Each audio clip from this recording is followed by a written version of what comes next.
Which human invention has caused the greatest long-term damage to humanity? Story 1. That 24-hour news might be one of the more damaging modern inventions isn't really about the existence of news itself.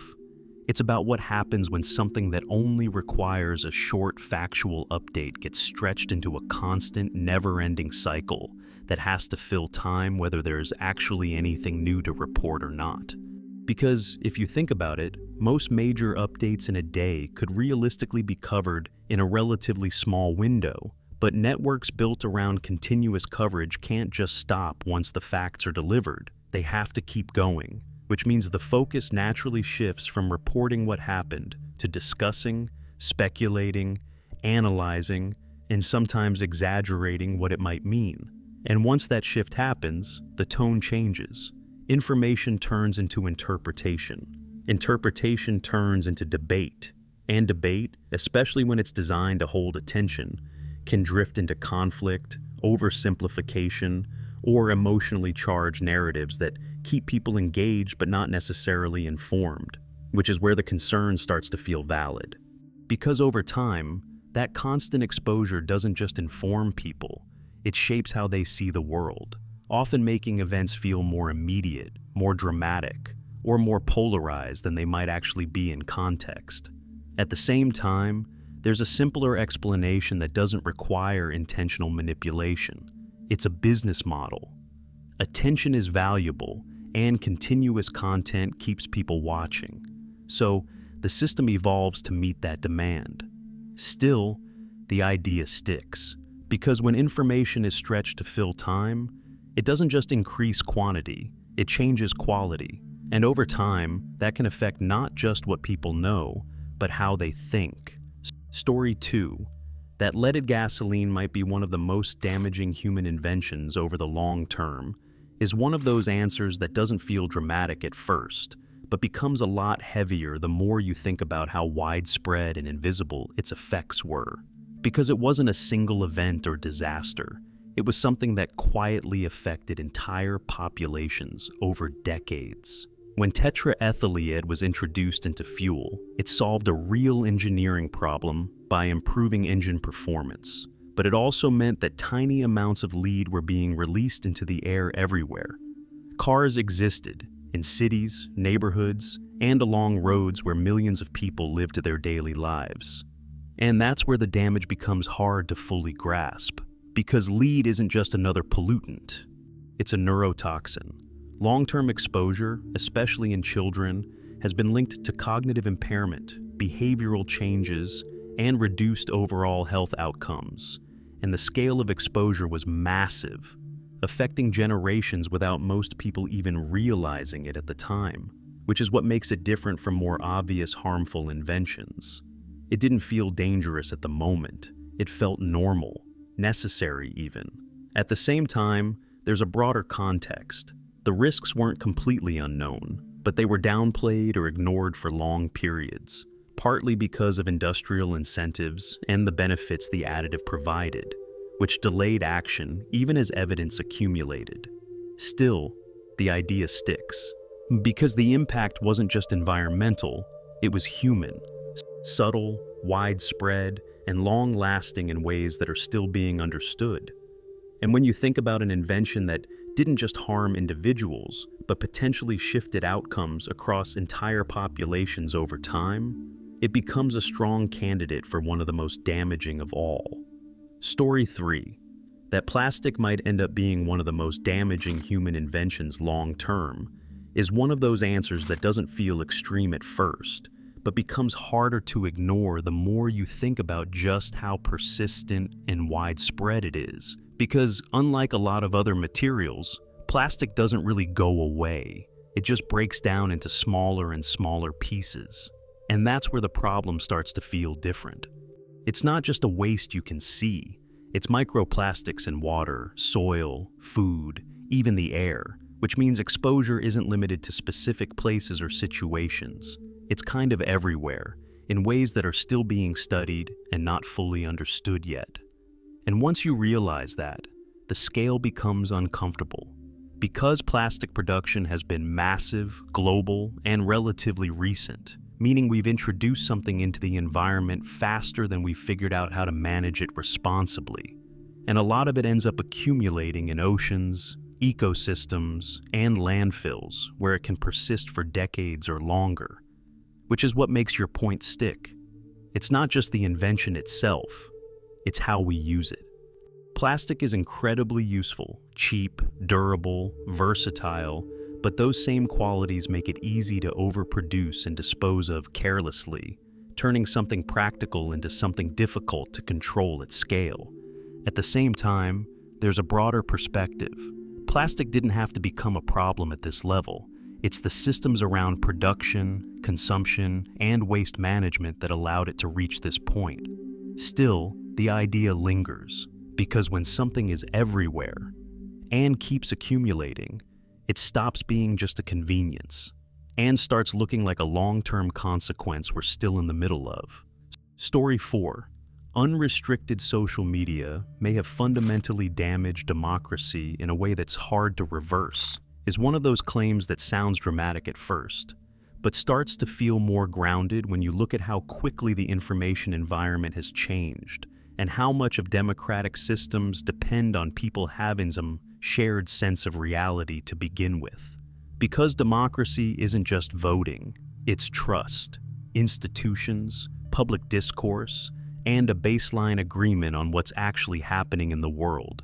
And social media platforms like Facebook, X, and YouTube have completely reshaped how that information is created, spread, and consumed, often prioritizing engagement over accuracy. And once you think about that, the problem becomes less about any single post or piece of misinformation and more about the system itself. Content that triggers strong reactions spreads further. Nuanced or careful information often doesn't. And over time, that creates an environment where extreme, simplified, or misleading narratives can dominate attention, even if they don't reflect reality very well, which is where the concern starts to feel real. Because if people are operating from entirely different sets of facts, it becomes harder to have productive conversations, harder to reach consensus, and easier for division to grow.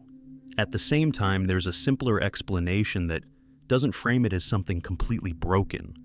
Social media has also expanded access to information, given more people a voice, and exposed issues that might have stayed hidden before, which are all things that can strengthen democratic participation in different ways. So, the impact isn't one-directional.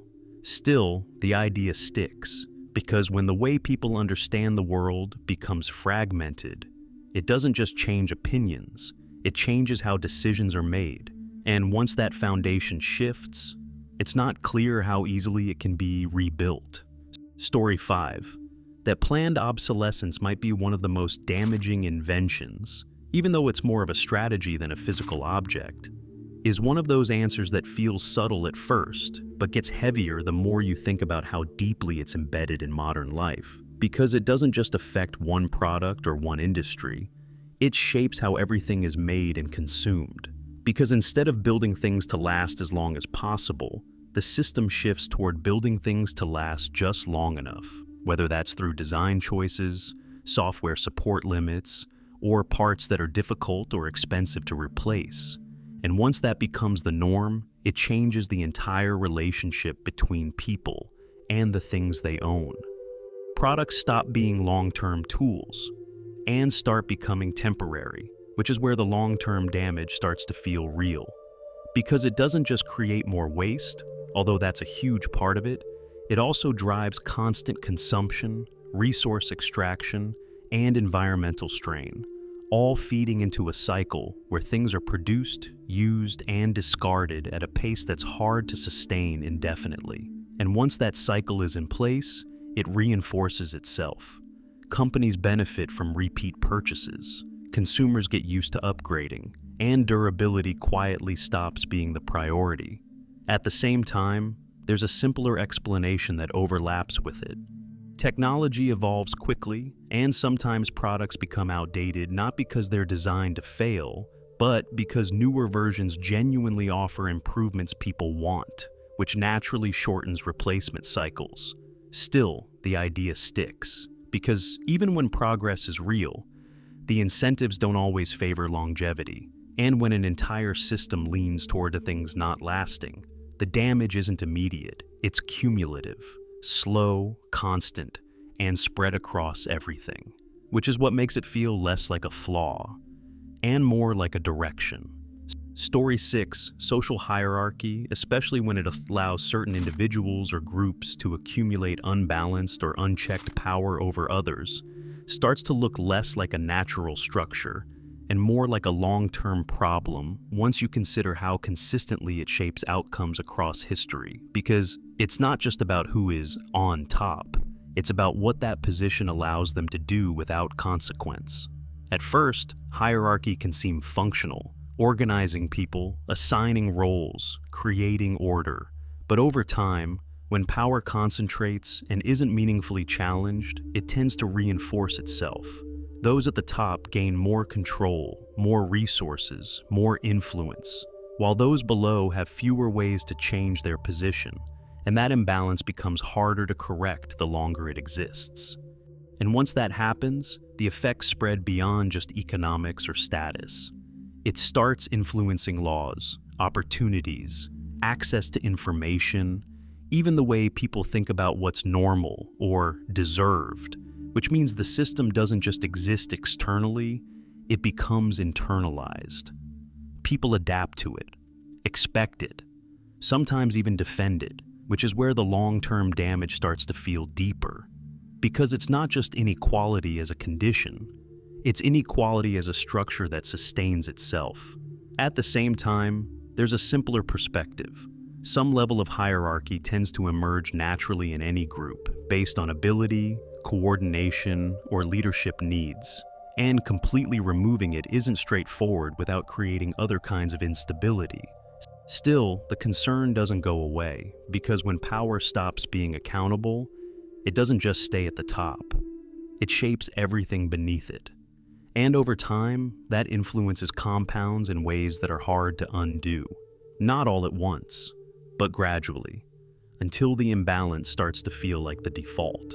Story 7. Nuclear weapons don't just exist as tools of destruction. They exist as a constant background condition that has shaped how countries think, act, and interact for decades. Because the real impact isn't only in their use, it's in the fact that they could be used at any time, and everyone knows it. Since events like the Hiroshima bombing and Nagasaki bombing, the world has been operating under a kind of unspoken tension, where the stakes of conflict aren't just victory or loss, but total devastation, and that changes the entire nature of global politics. It creates restraint, but also fear, because strategies like deterrence rely on the idea that the threat is credible, that if pushed far enough, someone would actually use them, which means stability is built on something inherently unstable, a balance that only works as long as no one miscalculates. And that's where the long-term impact becomes hard to ignore. It's not just about war, it's about psychology. Generations growing up with the idea that, at some level, everything could end suddenly, which seeps into culture, policy, and the way nations approach power and security. At the same time, there's a complicated counterpoint.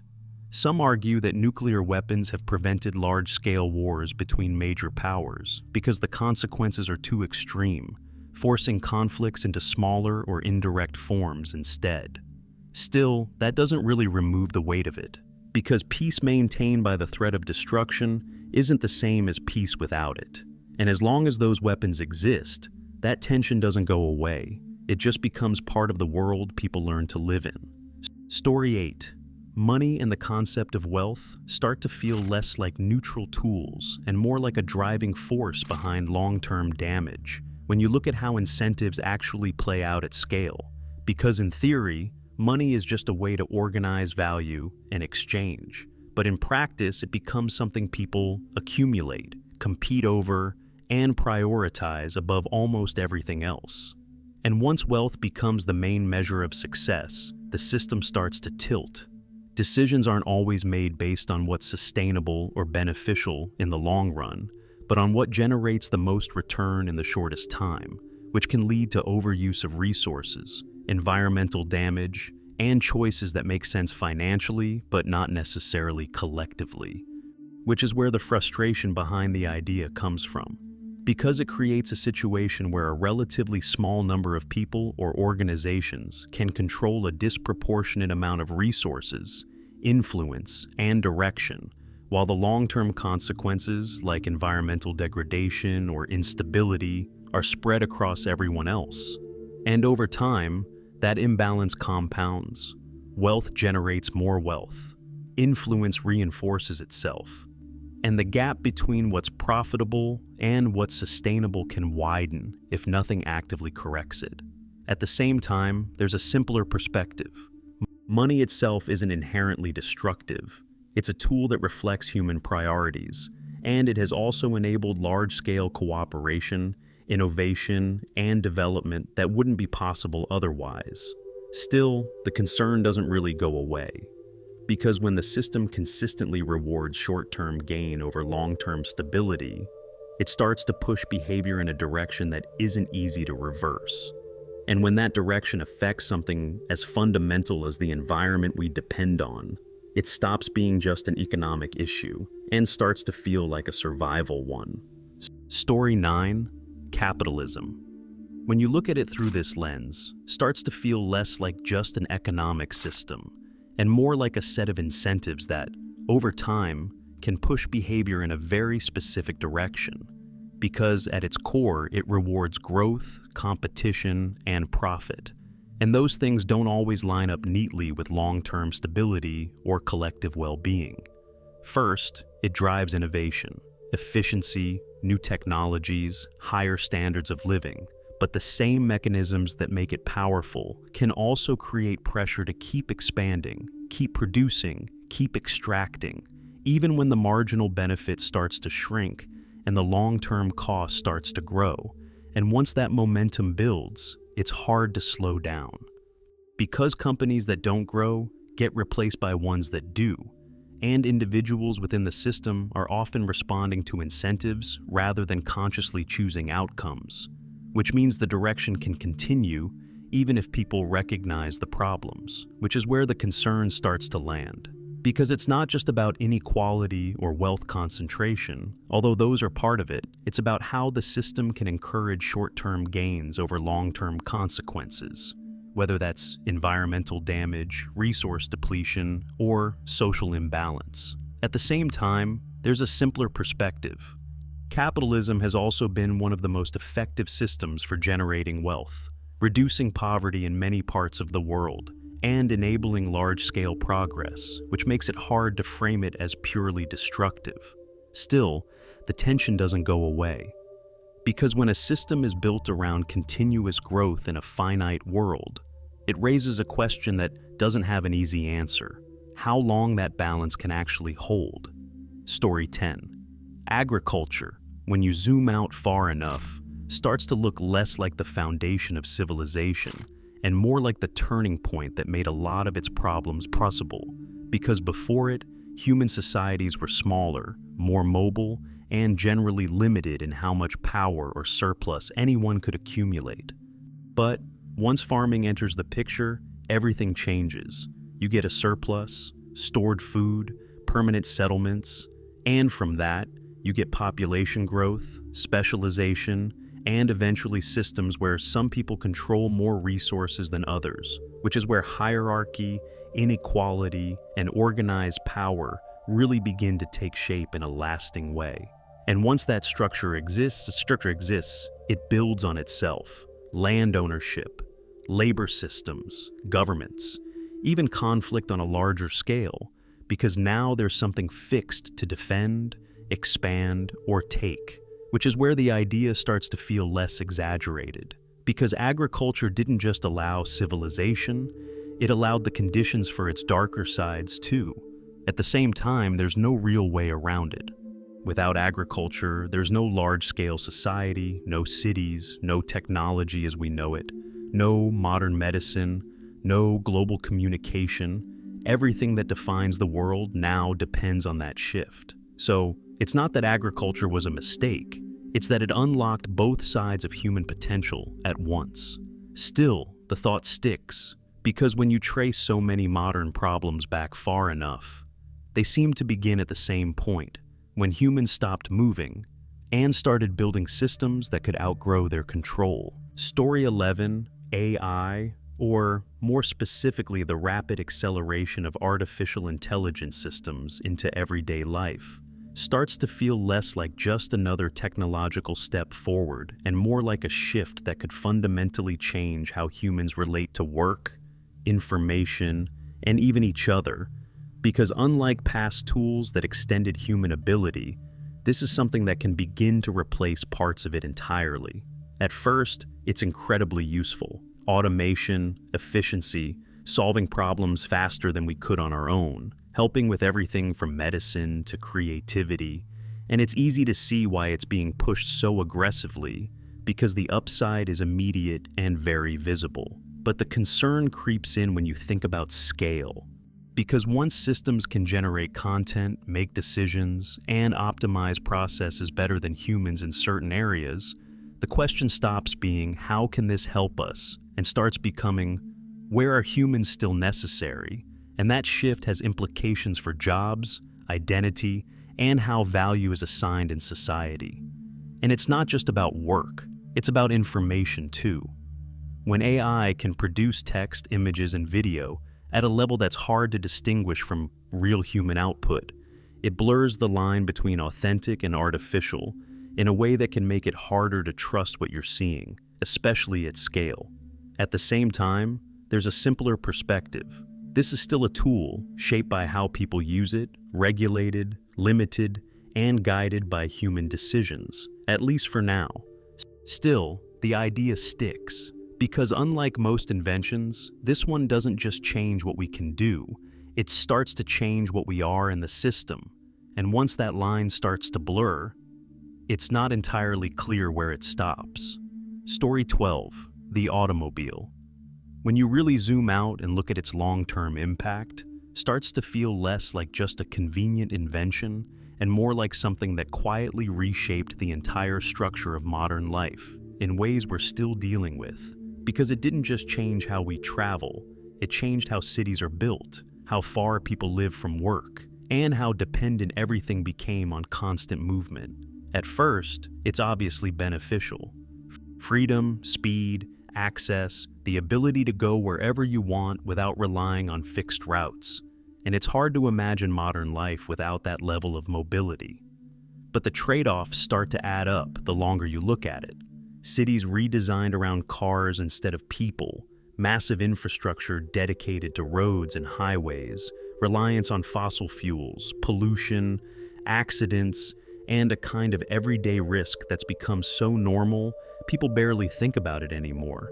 And once that system is in place, it's incredibly hard to reverse, because everything adapts around it. Businesses, housing, entire economies, which means even if better alternatives exist, the dependency keeps reinforcing itself, which is where the concern starts to feel bigger than just transportation. It's about how one invention can lock in a certain way of living for generations. At the same time, there's a simpler perspective. The automobile didn't create these problems alone. It amplified human choices, priorities, and planning decisions that could have gone differently. Still, the idea sticks, because when something becomes deeply integrated into daily life, it stops being optional and starts becoming a system people are born into, whether it works for them or not.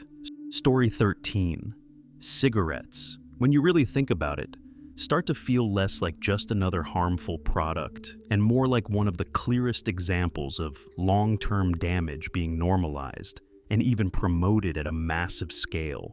Because unlike a lot of other things on this list, the harm wasn't accidental, subtle, or misunderstood forever. It became increasingly obvious over time and still continued. At first, they were marketed as normal, even beneficial in some cases, tied to culture, status, stress relief, and everyday life in a way that made them feel almost harmless, which is what makes the long-term impact harder to ignore, because this wasn't something hidden or obscure, it was everywhere. And once the health effects became clearer, Things like cancer, heart disease, addiction, the scale of it became difficult to fully grasp. Not just individual harm, but millions of people affected over generations, with secondhand exposure extending that impact even further, which is where the weight of it really lands.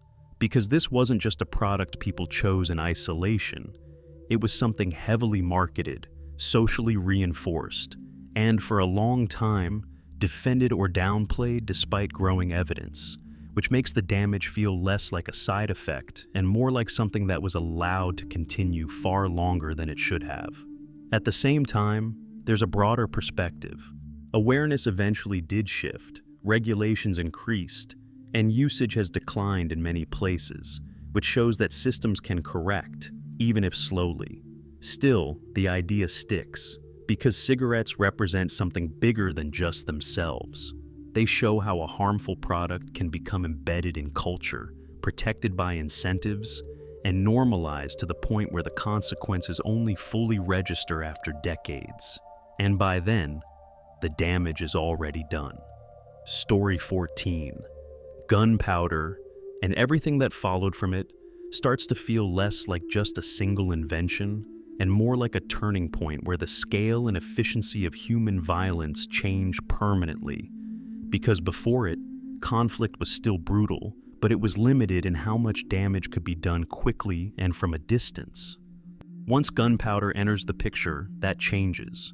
Weapons become more accessible, more lethal, and less dependent on physical strength or skill in the traditional sense, which means the barrier to causing large-scale harm drops significantly, and over time that evolves into firearms, artillery, and eventually entire systems of warfare built around range destruction. And once that progression starts, it doesn't really stop.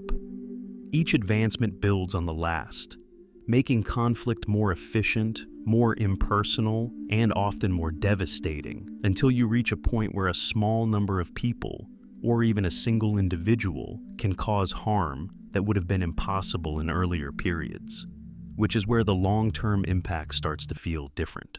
Because it's not just about war between nations. It changes how violence exists within societies too, affecting crime, power dynamics, and the way security is approached at every level. At the same time, there's a broader perspective. Gunpowder didn't create conflict. It amplified something that was already part of human behavior, and it also reshaped history in ways that led to the formation of modern states, technologies, and systems that exist today. Still, the idea sticks, because once the ability to cause damage becomes easier, faster, and more scalable, it doesn't just stay on battlefields. It becomes part of the world people live in, and over time, that shift doesn't reverse. It just becomes normal. Story 15.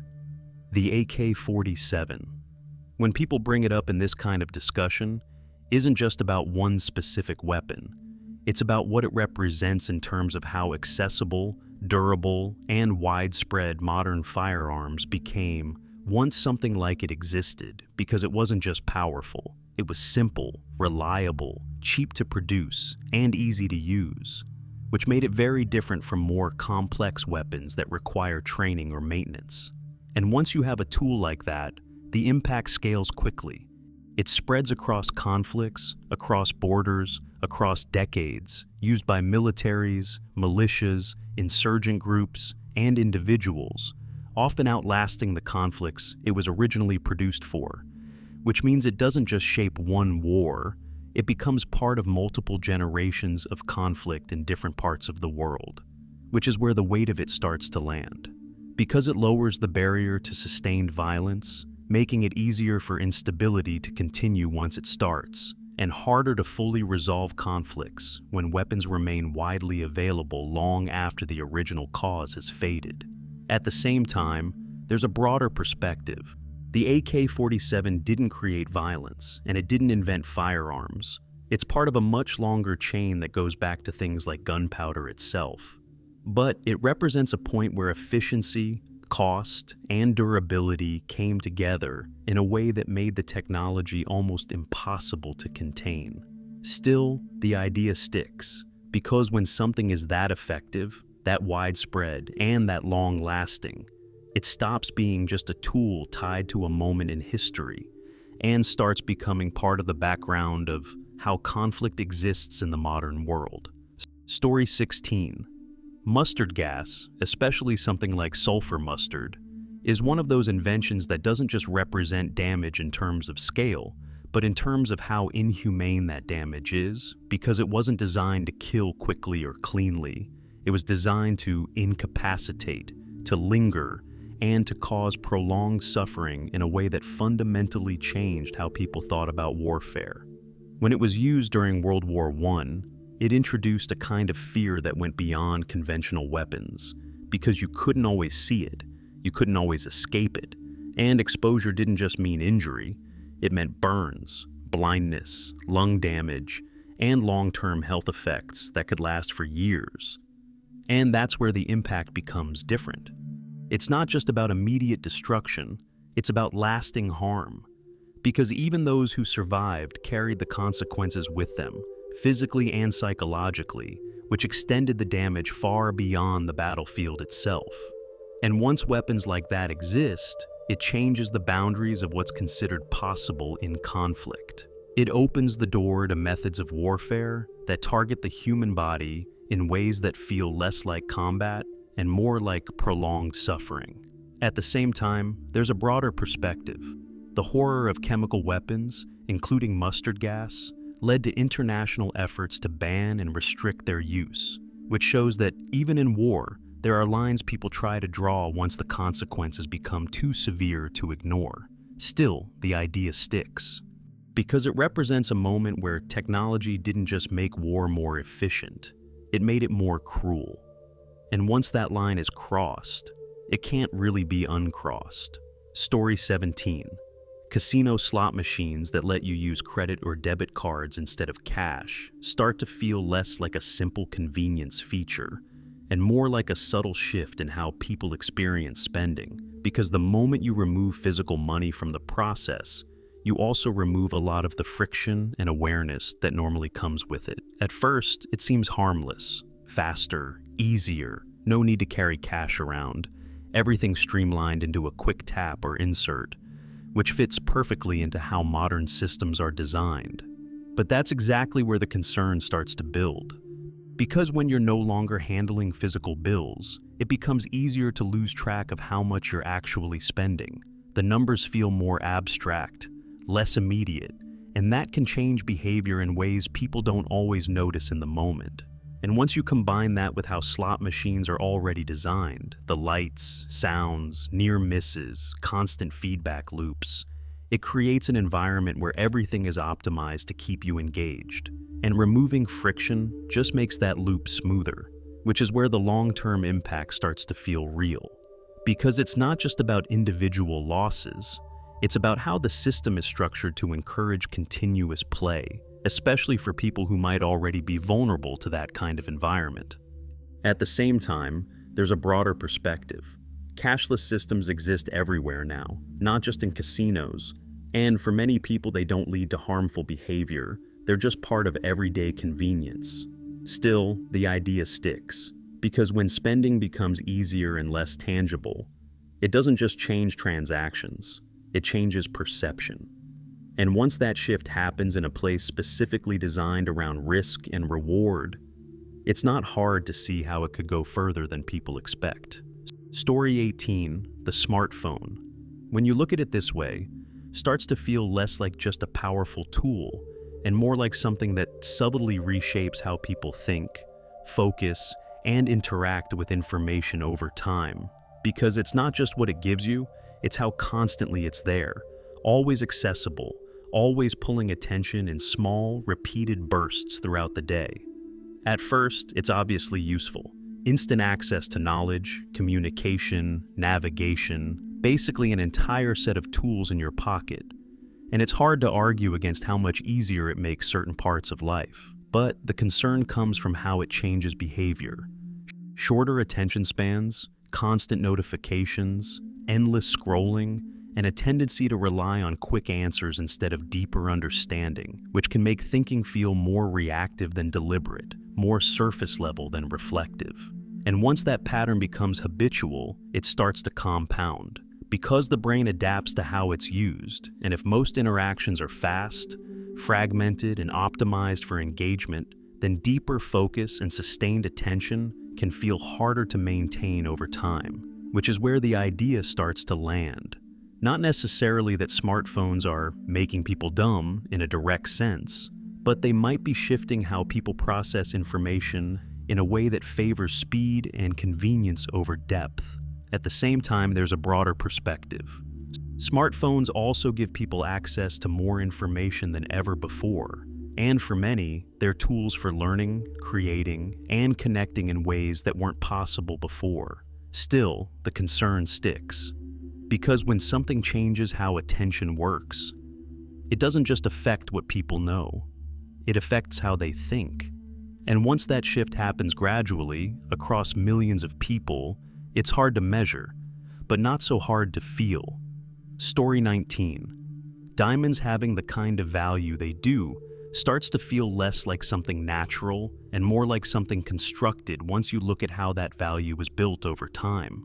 Because it's not really about rarity in the way people assume, it's about perception, marketing, and the way an idea gets repeated until it feels unquestionable. For most of history, diamonds weren't this universal symbol of love or status, but campaigns pushed by companies like De Beers helped cement the idea that a diamond ring wasn't just a gift.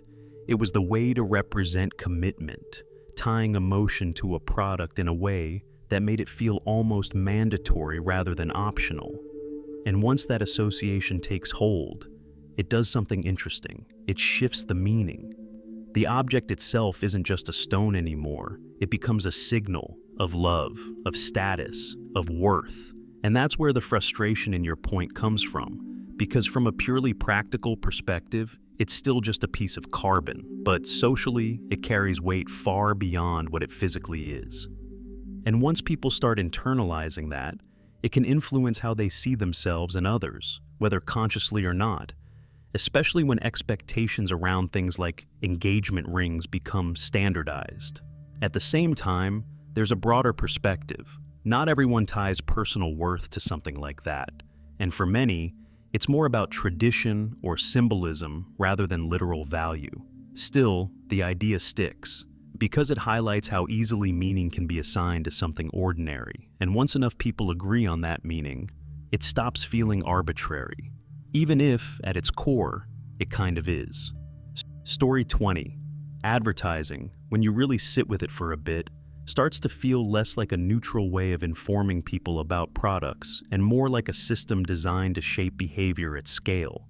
Because it's not just about telling you something exists, it's about influencing what you want, how you see yourself, and what you think you're missing, often in ways that aren't obvious while it's happening. At first, it seems harmless. Just information, options, choices. But the deeper layer is persuasion, and not just basic persuasion, but highly refined, data-driven messaging that taps into psychology, emotion, insecurity, aspiration, all the things that make people act rather than just think. And once that becomes the goal, it starts to shift things. You're not just buying what you need, you're buying what you've been convinced matters, which is where the long-term impact starts to feel bigger. Because over time, it doesn't just affect spending, it affects identity, priorities, even how people measure success or happiness, especially when certain lifestyles, appearances, or products are constantly presented as the standard to aim for. And once that loop is in place, it reinforces itself. More consumption, more messaging, more pressure to keep up. At the same time, there's a broader perspective. Advertising also supports free services, media, and access to information that wouldn't exist in the same way without it. So, it's not purely negative. Still, the idea sticks. Because when influence becomes that constant and that targeted, it stops feeling like background noise, and starts feeling like something that quietly shapes decisions long before people realize they're making them. Story 21, income tax. When you look at it from this angle, starts to feel less like just a practical way to fund public services and more like a system that fundamentally reshaped the relationship between individuals and the state. Because instead of contributing occasionally or indirectly, it becomes a constant structured claim on what you earn, baked into everyday life in a way that's hard to step outside of. At first, it makes sense. Governments need revenue to function, to build infrastructure, fund services, maintain stability, and income tax provides a steady, scalable way to do that, especially in large modern societies where simple systems wouldn't be enough. But the concern comes from how it evolves over time. Because once a system like that is established, it can expand, become more complex, more embedded, and harder to question.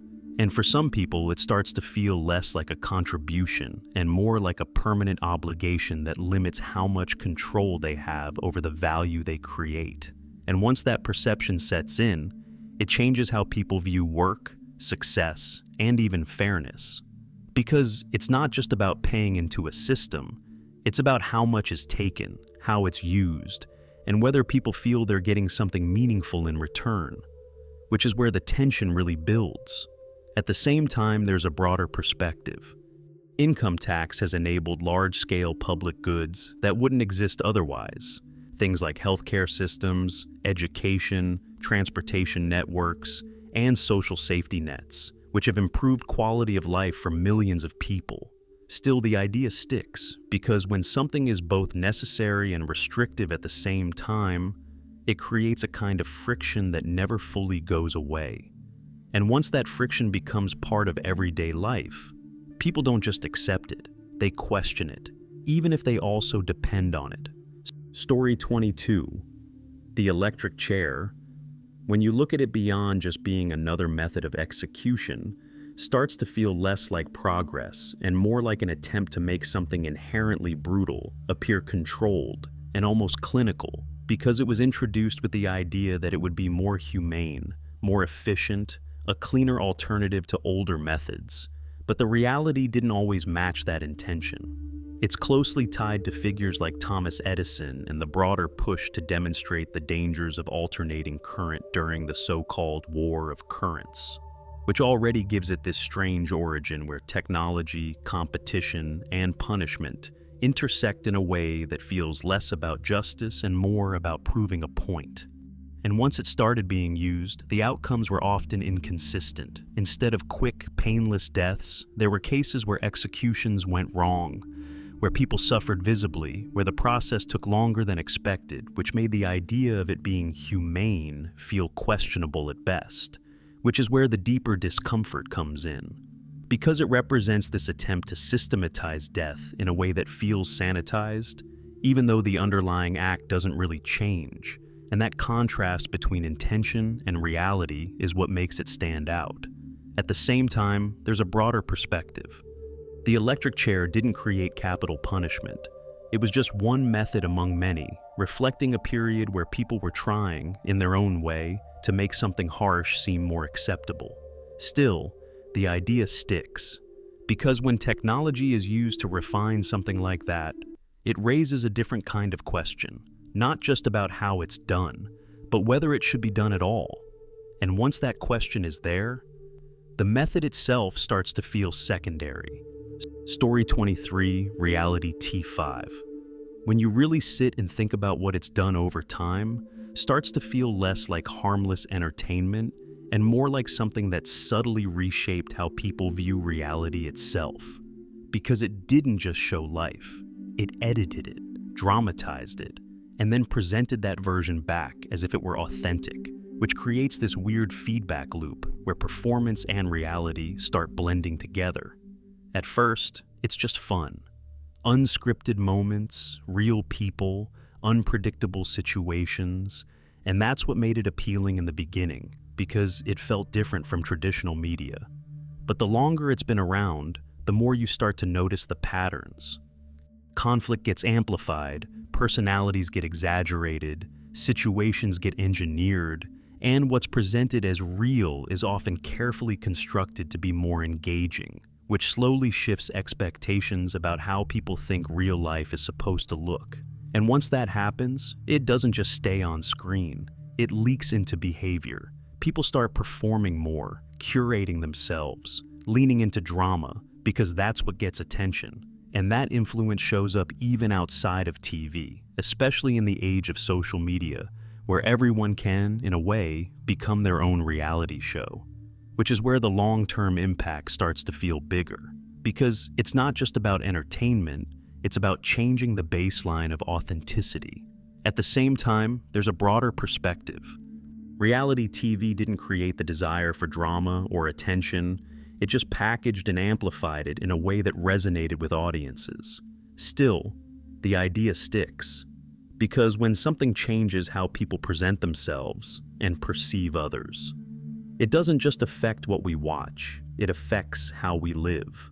Story 24, a two-party political system, when you really look at how it plays out over time, starts to feel less like a simple way to organize politics and more like a structure that quietly limits the range of ideas people seriously consider. Because instead of a wide spectrum of viewpoints competing on equal footing, everything tends to get funneled into two dominant sides that people feel pressured to choose between. At first, it seems efficient. Clear choices, stable transitions of power, easier decision-making for voters. But the longer it exists, the more it shapes behavior. Nuanced positions get flattened, complex issues get reduced to binary arguments, and people start aligning themselves not just with policies, but with entire identities tied to one side or the other. And once that happens, it becomes self-reinforcing. New voices struggle to break through, alternative parties get sidelined, and even when people are dissatisfied with both options, the system nudges them back into choosing the lesser of two evils, rather than something genuinely different, which is where the long-term impact starts to feel limiting. Because it doesn't just influence outcomes, it influences the range of what's even considered possible. At the same time, there's a broader perspective. Two-party systems can provide stability and prevent fragmentation in ways that multi-party systems sometimes struggle with, especially in large, diverse countries. Still, the concern sticks. Because when political choice becomes constrained over time, it doesn't just affect elections, it affects how people think about politics itself. And once everything starts to look like one side or the other, it becomes harder to imagine anything outside of that framework. Story 25, the Chinese Communist Party, when you look at it through this kind of lens, starts to feel less like just a political organization and more like a system that has shaped the direction of an entire country for decades. Because its influence isn't limited to government decisions, it extends into the economy, society, information flow, and how power is structured at every level. At first, it's often framed in terms of stability and development.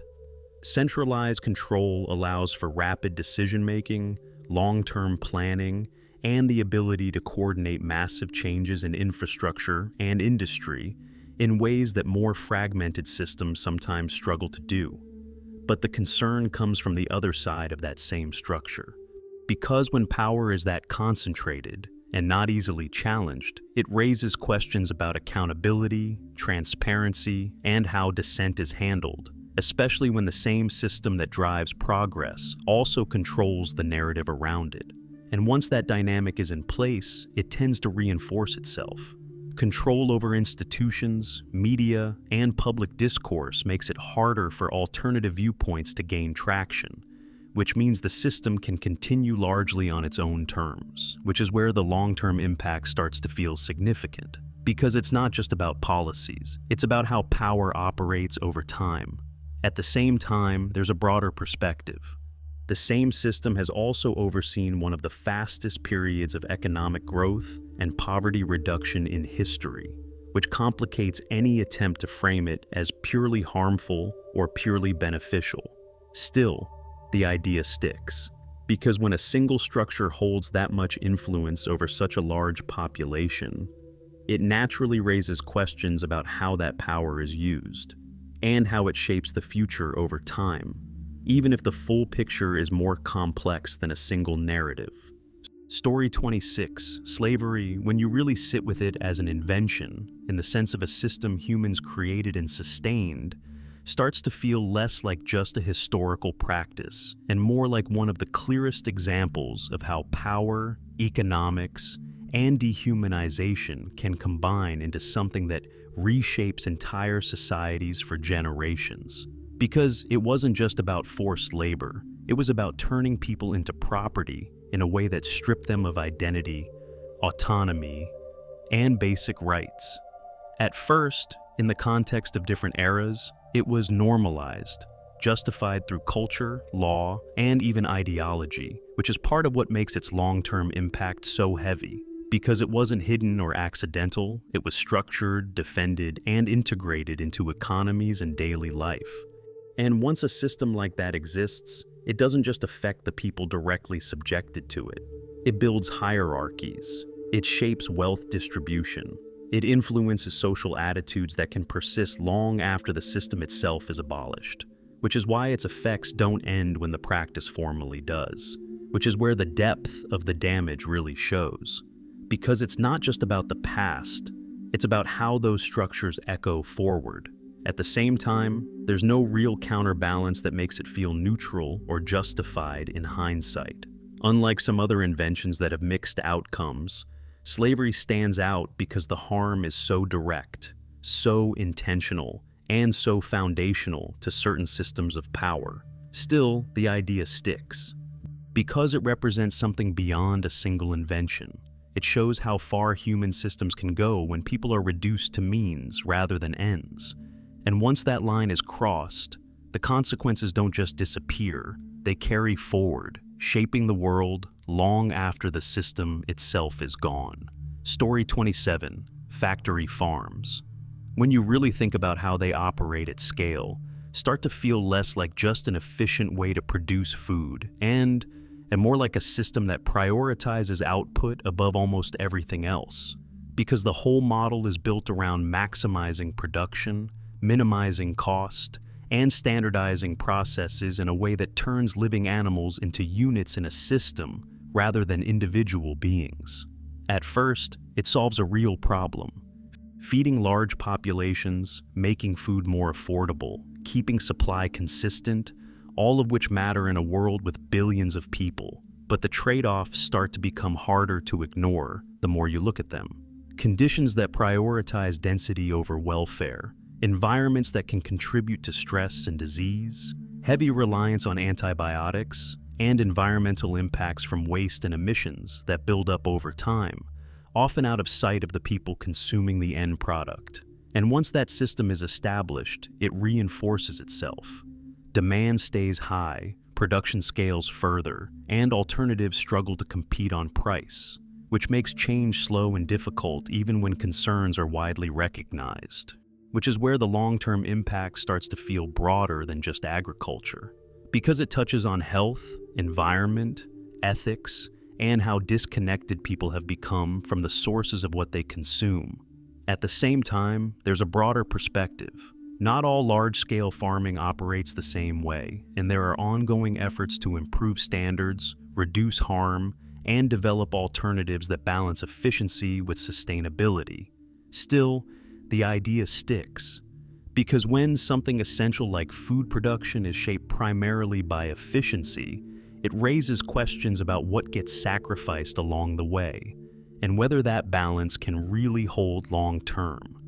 Story 28, alcohol, when you really think about its role across history and everyday life, starts to feel less like just a social substance, and more like something that's been deeply embedded into culture in a way that normalizes its downsides. Because unlike a lot of harmful things, it isn't hidden or fringe. It's celebrated, expected, and often treated as a default part of social interaction. At first, it seems manageable. Relaxation, bonding, tradition, a way to unwind or connect with others. And that's part of why it's so widely accepted, because the immediate effects can feel positive and familiar. But the longer you look at it, the more the trade-offs become visible.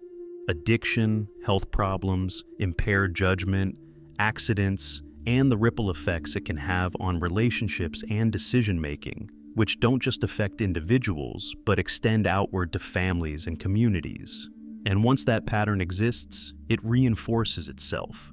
Social pressure, cultural norms, accessibility, all of it makes it harder to step outside of that cycle, especially when not participating can feel like going against the grain. Which is where the long-term impact starts to feel more significant. Because it's not just about isolated harm, it's about something that's widely accepted despite the damage it can cause. At the same time, there's a broader perspective. Alcohol isn't inherently destructive for everyone, and many people use it without major negative consequences, which is part of why it remains so normalized. Still, the idea sticks, because when something with clear downsides is so deeply woven into everyday life, it doesn't just persist, it becomes part of the baseline. And once that happens, it's harder to question. Story 29, Barbed Wire, when you really think about what it changed, starts to feel less like just a simple agricultural tool, and more like something that fundamentally reshaped how humans divide space, control movement, and enforce boundaries, because before it, land was harder to enclose and movement was more fluid. But once something cheap, effective, and easy to deploy existed, that changed very quickly. At first, it solved a practical problem. Farmers needed a way to contain livestock, protect crops, define property lines, and barbed wire did that efficiently, which is why it spread so rapidly. But the same qualities that made it useful also made it powerful in other contexts. Because once you can cheaply control where people or animals can and cannot go, it becomes a tool not just of organization, but of restriction. And that's where the meaning shifts. It starts showing up in places far removed from farming, prisons, borders, military zones, areas where the goal isn't just to manage land, but to limit freedom of movement, often in very visible physical ways that reinforce who is inside and who is kept out, which is where the long-term impact starts to feel deeper. Because it doesn't just divide land, it symbolizes control. At the same time, there's a broader perspective. Barbed wire didn't create the idea of boundaries or confinement, it just made them easier to enforce at scale. Still, the idea sticks, because when something makes restrictions simple and widespread, it changes how often it's used. And over time, that doesn't just shape landscapes, it shapes how people experience freedom itself. Story 30. Deepwater drilling rigs, especially when you think about disasters like the Deepwater Horizon oil spill, start to feel less like just another step in energy extraction, and more like a point where the scale of risk and the scale of impact became almost impossible to fully control. Because once you're drilling miles below the ocean surface, you're operating in an environment where mistakes aren't just costly, they're catastrophic. First, it's about access. Reaching resources that are otherwise unavailable, powering economies, sustaining demand, all the things that make modern life function. But the deeper you go, literally and figuratively, the more complex and fragile the system becomes. Extreme pressure, difficult containment, remote locations where response times are slower and solutions are harder to implement. Which means when something goes wrong, it doesn't stay contained, it spreads. And that's where the damage becomes hard to ignore. Because oil spills at that scale don't just affect one area, they impact entire ecosystems, marine life, coastlines, local economies, and they can persist for years, sometimes decades, with consequences that aren't always immediately visible, but continue unfolding over time. Which is where the long-term weight of it really lands. Because it's not just about a single incident, it's about the kind of risks we accept to sustain certain systems. At the same time, there's a broader perspective. Deepwater drilling didn't create the demand for energy, it's a response to it. And there have been improvements in safety and regulation aimed at reducing the likelihood of future disasters. Still, the idea sticks. Because when something requires that level of precision in an unforgiving environment, it leaves very little room for error. And when errors do happen, the consequences don't stay small. Story 31, computer viruses. When you think about what they introduced into the digital world, start to feel less like just another type of software problem, and more like the moment we created something that could shred, evolve, and cause damage at scale without needing physical presence. Because before that, harm was usually tied to something tangible, but this made it possible for disruption to move instantly across systems, networks, and even countries. At first, it might seem contained. A corrupted file, a slowed-down system, something annoying but manageable. But as systems became more connected, the impact grew. Viruses turned into worms, ransomware, entire ecosystems of malicious code that could shut down infrastructure, steal data, or lock people out of their own systems, all from a distance, often anonymously. And once that capability exists, it changes the nature of risk, because it's no longer about location or proximity, it's about access, and access can be global, which is where the long-term impact starts to feel bigger.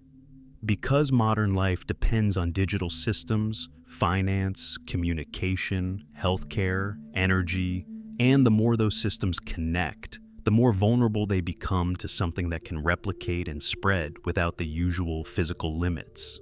At the same time, there's a broader perspective. Computer viruses didn't create the intent to exploit or disrupt. They just provided a new medium for it, and cybersecurity has evolved alongside them in a kind of ongoing arms race. Still, the idea sticks, because once something harmful can spread invisibly and instantly, it doesn't just introduce a new threat. It changes the environment everything else operates in, and that shift doesn't really go away. It just becomes part of the system. Story 32, napalm. When you really think about what it represents, starts to feel less like just another weapon and more like a point where destruction became something that could be prolonged, inescapable, and terrifyingly visible. Because unlike many other weapons that strike and end quickly, napalm sticks burns intensely and keeps burning in a way that turns the environment itself into part of the attack. It became especially infamous during the Vietnam War, where its use didn't just have military impact, it had psychological impact. Images, stories, entire narratives built around the kind of damage it caused, not just to targets, but to landscapes and civilians caught in its path. And that's where the weight of it really lands. Because it's not just about destruction, it's about suffering that lingers. The fire doesn't just hit, it clings, spreads, and intensifies, which makes it feel fundamentally different from weapons designed for immediate impact. And once something like that exists, it changes the perception of what warfare can look like. It's not just force against force anymore, it's the environment itself becoming hostile. At the same time, there's a broader perspective. Napalm didn't create the idea of fire as a weapon. It's an extension of something much older, but it refined it into something far more efficient and devastating at scale. Still, the idea sticks. Because when a weapon is designed not just to destroy, but to burn in a way that's hard to escape, it crosses into a different kind of impact, one that people don't just remember strategically, but viscerally. And once something leaves that kind of mark, it doesn't really fade. Story 33, remote-controlled drones for warfare.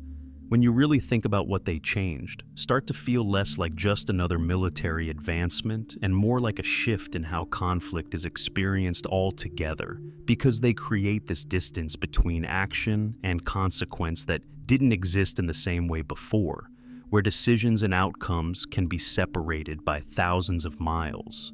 At first, the advantages are obvious. Precision, reduced risk to soldiers, the ability to monitor and respond in real time, all of which can make operations more controlled and, in theory, more targeted. But the longer you look at it, the more the dynamic starts to shift. Because when the person making the decision isn't physically present, when the battlefield is something you see through a screen rather than stand in, it changes how risk is perceived, how quickly actions can be taken, and potentially how often force is used. And once that distance becomes normal, it can reshape the threshold for engagement, which is where the concern starts to feel deeper. Because it's not just about the technology itself, it's about how it changes the psychology of conflict. War becomes less immediate for one side, more asymmetrical, and in some ways more continuous because the barriers that once limited action are reduced. At the same time, there's a broader perspective. Drones can reduce casualties in certain contexts and allow for more selective use of force compared to less precise methods. Still, the idea sticks, because when you remove physical risk from one side of a conflict, it doesn't remove the consequences, it just redistributes them. And once that imbalance becomes part of how warfare operates, it changes the nature of it in a way that's hard to fully reverse. Story 34, the automated assembly line. When you really zoom out and think about what it changed beyond just manufacturing, starts to feel less like a simple efficiency upgrade and more like a shift in how human labor itself is valued and experienced, because it didn't just make production faster, it broke work down into repeatable, highly specialized tasks that people had to adapt to rather than shape themselves. At first, the benefits are obvious. Mass production, lower costs, wider access to goods, the kind of scalability that made modern consumer life possible, especially once systems like those popularized by Henry Ford took hold. But the trade-offs start to show up in how work feels on the ground. Repetition, reduced autonomy, less connection to the final product, and a shift where workers become part of the machine rather than the machine serving the worker, which changes not just productivity but identity and satisfaction over time. And once that model proves successful, it spreads. Across industries, across countries, across decades, reinforcing a way of organizing labor that prioritizes output and efficiency above almost everything else. Which is where the long-term impact starts to feel broader. Because it doesn't just produce goods, it shapes the structure of work itself. At the same time, there's a broader perspective. The assembly line also enabled economic growth, job creation at scale, and access to products that would have been luxuries before. Still, the idea sticks, because when work becomes fragmented and optimized to that degree, it can start to feel less human. And once that becomes the norm, it's hard to imagine alternatives without stepping outside the system entirely. Story 35. Pesticides, when you really think about what they changed, start to feel less like just a tool for protecting crops, and more like something that quietly altered entire ecosystems in ways we're still trying to understand, because while they solve the immediate problem of pests destroying food, they don't just affect the target, they ripple outward into soil, water, and everything that depends on those systems. At first, the benefits are obvious. Higher yields, more reliable food production, the ability to support growing populations without losing massive portions of crops, which is a huge deal when you think about how fragile food supply can be. But the longer you look at it, the more the trade-offs start to show. Chemicals accumulating in the environment, unintended harm to beneficial insects like pollinators, resistance building up in pests over time, and a kind of cycle where stronger or more frequent applications become necessary just to maintain the same level of control. And once that cycle starts, it reinforces itself, because the system adapts around it. Farming practices, crop choices, even expectations of what normal production looks like, which makes stepping away from it difficult without major changes. Which is where the long-term impact starts to feel broader than just agriculture. Because it touches biodiversity, soil health, water systems, and ultimately the resilience of the environment as a whole. At the same time, there's a broader perspective. Pesticides didn't create the need to protect crops. They addressed a real challenge, and there are ongoing efforts to develop safer, more targeted approaches that reduce harm. Still, the idea sticks. Because when something designed to control nature starts affecting it at multiple levels, it raises the question of how much control is actually sustainable. and whether the balance can really be maintained over time. Story 36, processed food, when you really step back and look at how it's changed daily life, starts to feel less like just a convenience and more like a shift in how humans interact with food altogether. Because instead of eating things close to their natural state, we're now consuming products engineered for shelf life, taste, and scalability, often at the expense of simplicity. At first, it solves real problems: accessibility, affordability, longer storage, the ability to feed large populations without constant fresh supply, which is a huge advantage in modern societies. But the trade-offs start to show the more you look at it. High levels of sugar, salt, additives, and preservatives, foods designed to be hyper-palatable, easy to overconsume, and often disconnected from their original ingredients in a way that makes it harder to intuitively regulate intake. And once that becomes the norm, it reshapes habits. People rely more on convenience, less on preparation, and over time that can influence health, energy levels, and long-term outcomes in ways that aren't always obvious day to day. Which is where the concern starts to feel bigger than just diet. Because it's not just about individual choices. It's about a system that makes certain choices easier and more available than others. At the same time, there's a broader perspective.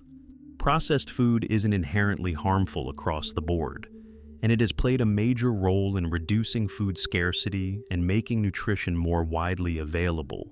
Still, the idea sticks, because when something is optimized for convenience and consumption, it can quietly move away from being optimized for well-being. And once that shift happens at scale, it doesn't just affect what people eat, it affects how they live. Story 37, collectivism. When you really think about how it plays out in practice rather than just in theory, starts to feel less like a simple idea about prioritizing the group and more like a system that can reshape individual identity depending on how far it's taken, because at its core, it asks people to see themselves as part of something larger, which can be powerful, but also limiting if it overrides personal autonomy. At first, it sounds positive. Shared responsibility, cooperation, stability, the idea that people work together toward common goals instead of purely individual gain, which can create strong communities and coordinated progress. But the concern starts to show up when the balance shifts too far. Because if the group's needs are always placed above the individual, it can justify suppressing dissent, limiting personal freedom, or discouraging deviation from what's considered acceptable, especially in systems where that collective interest is defined by those in power. And once that happens, it can reinforce itself. People adapt, expectations narrow, and over time it becomes harder to separate what individuals actually want from what they feel they're supposed to want, which is where the long-term impact starts to feel more complicated. Because it's not just about cooperation, it's about how much room there is for individuality within that structure. At the same time, there's a broader perspective.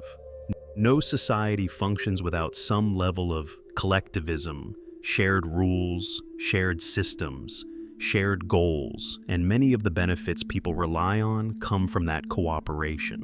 Still, the idea sticks, because when the balance tips too far in either direction, it changes how people see themselves in relation to others. And once that shift becomes ingrained, it's not always easy to pull it back. Story 38. The brazen bull is one of those inventions that feels less like a tool and more like a reflection of how far cruelty can be engineered when suffering itself becomes the point. Because it wasn't just about execution, it was about turning it into something theatrical, controlled, and deliberately prolonged in a way that makes it hard to separate from spectacle. It's usually associated with ancient Greece, and the design itself is what makes it so disturbing. A hollow bronze bull where a person would be locked inside and a fire would be lit underneath, slowly heating the metal until the person inside essentially cooked, which is already horrific on its own. But what makes it even more unsettling is the idea that the structure was designed to distort the victim's screams into sounds resembling a bull's bellowing. And once you think about that detail, it changes how you see it. Because it's not just about killing, it's about transforming suffering into something almost performative, which is where the deeper discomfort comes in. Because this wasn't about efficiency or even deterrence in a straightforward sense, it was about creating an experience, something meant to be witnessed, remembered, maybe even feared in a very specific way. At the same time, there's a broader perspective.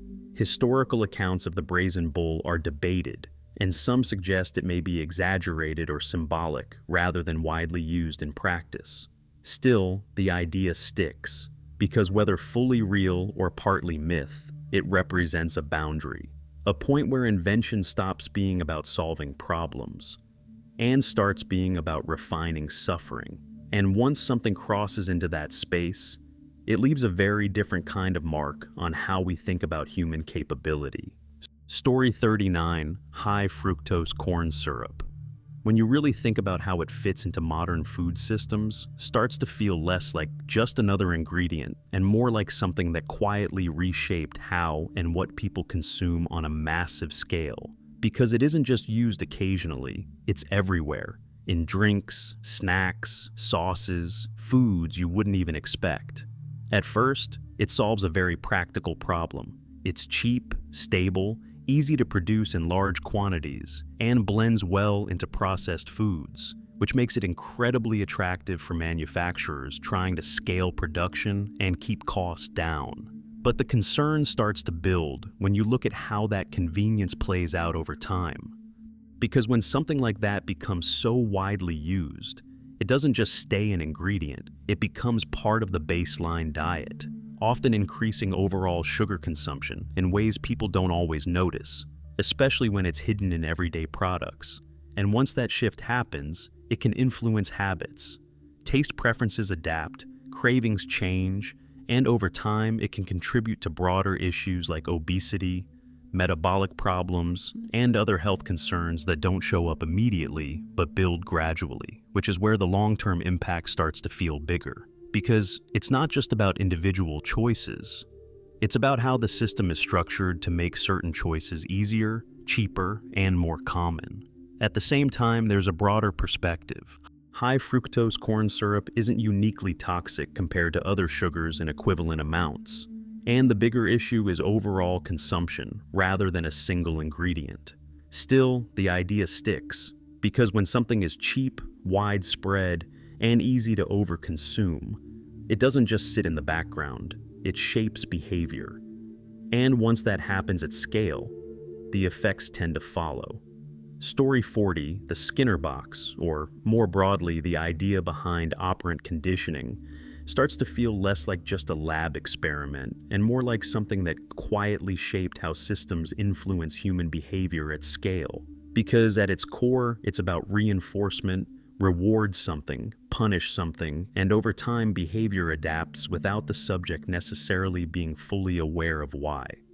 At first, it's neutral, a way to understand learning, habits, motivation, useful in education, therapy, training, all kinds of areas where shaping behavior can actually help people. But the concern comes from how that same principle can be applied outside controlled environments. Because once you understand how reinforcement loops work, you can design systems that keep people engaged, clicking, scrolling, buying, returning, not through force, but through subtle, repeated feedback that nudges behavior over time. And once that becomes widespread, it starts to feel familiar. Notifications, likes, rewards, variable outcomes, all of it tapping into the same basic mechanism where the brain starts to anticipate the next reward, even if it's small or inconsistent, which is where the long-term impact starts to feel bigger. Because it's not just about isolated habits, it's about environments designed to shape behavior continuously. At the same time, there's a broader perspective. These principles don't inherently harm. They can be used for positive outcomes just as easily as negative ones. Still, the idea sticks. Because when behavior can be guided without people fully noticing how or why, it raises a different kind of question, not just about what we choose, but how much of that choice is being influenced behind the scenes? And once you start seeing those patterns, it's hard to unsee them.